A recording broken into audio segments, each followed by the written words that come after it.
Türlü ülkelerden ninder zamanşa medeniyet bilen şөгыльләнүчеләрне җыярга булдык. Чөнки хәзер менә җәй көне безнең 3 ай бар. Нәрсәдер эшләр өчен. В принципе, файда белән үткәнеш. Чөнки аннары йокыга китә барсы. Иң мөһиме нәрсә. Безнең мәсәлән бер зур фестиваль идеясе бар.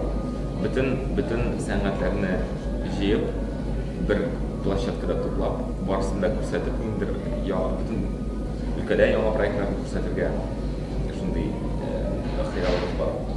Шуңа күрә без барысын да җыеп, һәрберсеннән кемнең нинди кызыклы яңа проектлары булган һәм гомумән кем нәрсә быел нәрсә чыгарга җыена, нәрсә нинди проектлар чыгарга җыена икәнен ачыкларга һәм инде план төзергә җыелыштык.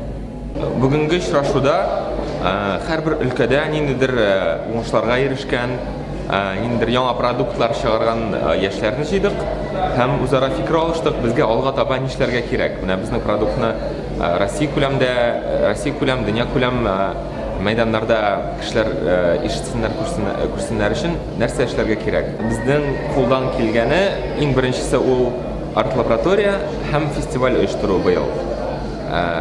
Демәк, безгә җәйгә шундый максат куйдык, арт-лаборатория ясап, яңа продукт чыгару һәм аны җәй ахырында фестивальдә кешегә күрсәтү. Аннары инде фестивальдән соң безнең төрле башка юнәлешләрдә эш башланачак.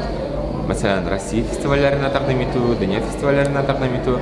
Һәрбер юнәлешнең үз стратегиясе бар инде. Киноны бер төсле итеп чыгарасың, альбомларны икенче, спектакльне өченче ел буенча чыгарасың. Шуңа күрә бу өлкәдә без иң беренче белгечләрне җыеп алар белән киңәшергә кирәк.